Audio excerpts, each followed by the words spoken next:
여러분 안녕하십니까? 작년 기준으로 우리나라 민주주의 지표가 2계단 하락한 것으로 나타난 바 있습니다. 적폐로 낙인 찍었던 박근혜 정권 때보다 오히려 더 떨어진 상황이 됐습니다. 그런데 지금 문재인 정권 하는 것으로 미뤄볼 때는 올해는 작년보다 더 떨어질 그런 개연성이 높다고 여겨집니다. 지금까지 드러난 문재인 정권을 짧게 규정하자면 무능하고 무책임한 집단이라고 할 수 있을 듯 싶습니다. 그에 더해서 부패하고 타락한 민낯까지 드러내고 있습니다. 그런데도 도무지 부끄러움을 모릅니다. 아니 오히려 뻔뻔하기까지 합니다. 자신들의 치부가 드러날 때마다 뭐가 어떠냐는 식으로 아주 호통까지 칩니다.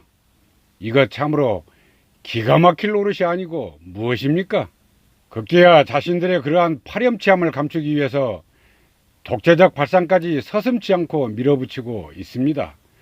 추미애 장관이 총대를 맨 채 온갖 사득한 작태마저 마다하지 않고 있습니다. 이런 식으로 막 나가게 되면 그리 머지않은 시점에서 세상이 피를 부를 듯 싶은 매우 불길한 예감이 들기도 합니다. 최근 고려대 어느 학자가 민주당만 빼고 이런 제목의 칼럼을 경향신문에 발표한 바 있습니다. 그 내용을 보면 촛불 정권을 자임하면서도 국민의 열망보다는 정권의 이해에 골몰하고 있다는 그런 질타가 골자를 이룹니다. 그러니까 오는 총선에서 민주당만 빼고 자신들이 지지하는 정당에 투표하자는 그런 울분을 담고 있는 셈입니다. 문재인 정권과 민주당 행태가 그 얼마나 참담하게 여겨졌으면 그런 호곡어린 표현을 들었을까 싶기도 합니다. 관련된 칼럼을 읽으면서 저 또한 절로 고개가 끄덕끄덕하게 됐습니다. 그런데 민주당이 이를 문제 삼아서 해당 필자와 함께 경향신문을 검찰에 고발했습니다. 그야말로 언론 통제를 위한 만행의 다름 아닌 것으로 읽히고 있습니다. 민주당 처지가 그 얼마나 궁박한 상황으로 내몰려 있는지 능히 엿볼 수 있는 대목이기도 합니다.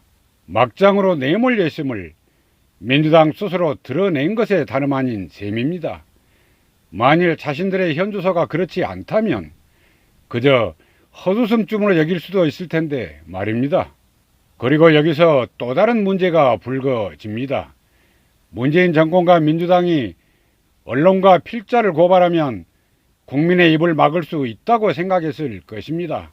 그런데 그에 대해 곧장 거센 역풍이 불어 닥쳤습니다. 물론 보수적 유권층은 이미 거의 대부분이 문재인 정권과 민주당의 등을 돌린 그런 상태에 있습니다. 정작 심각한 것은 진보적 유권층 사이에서도 엄청난 반발 기류를 형성하고 있다는 점입니다. 사정이 이렇게 되자 궁지에 몰린 민주당이 해당 필자에 대한 고발을 취하했습니다.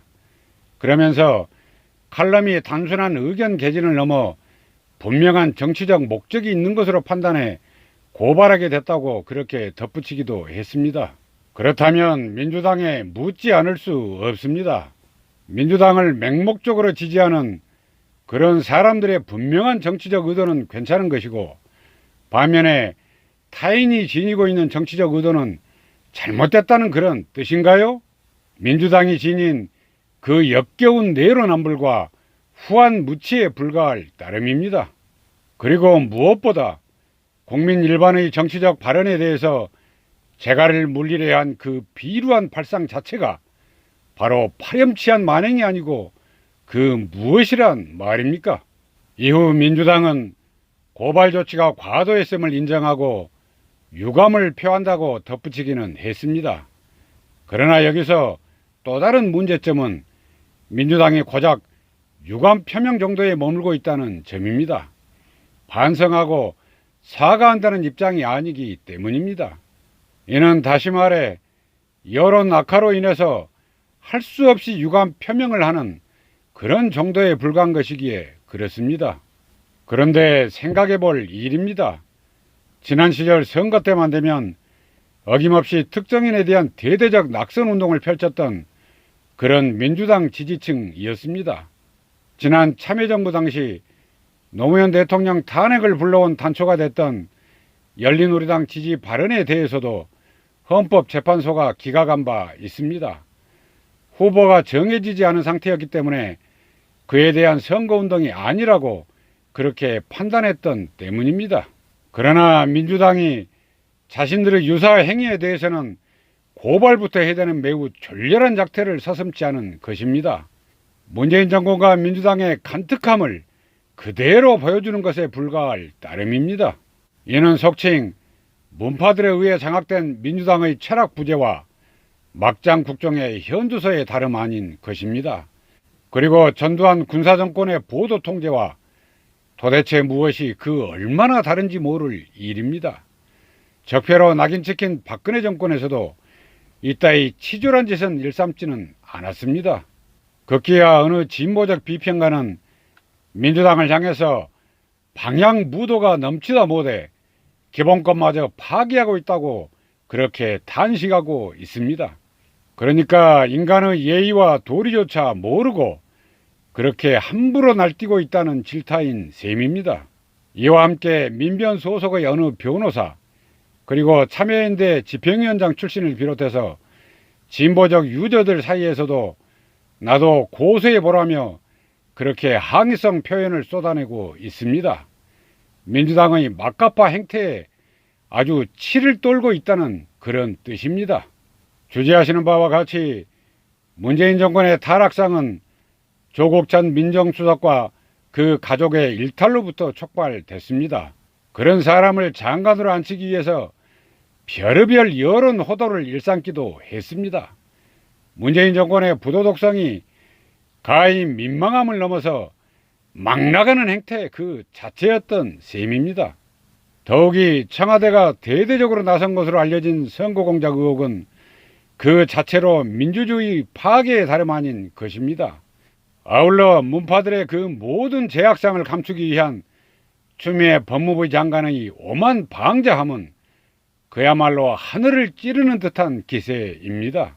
그에 따른 국민적 분노도 급격하게 상승하고 있습니다.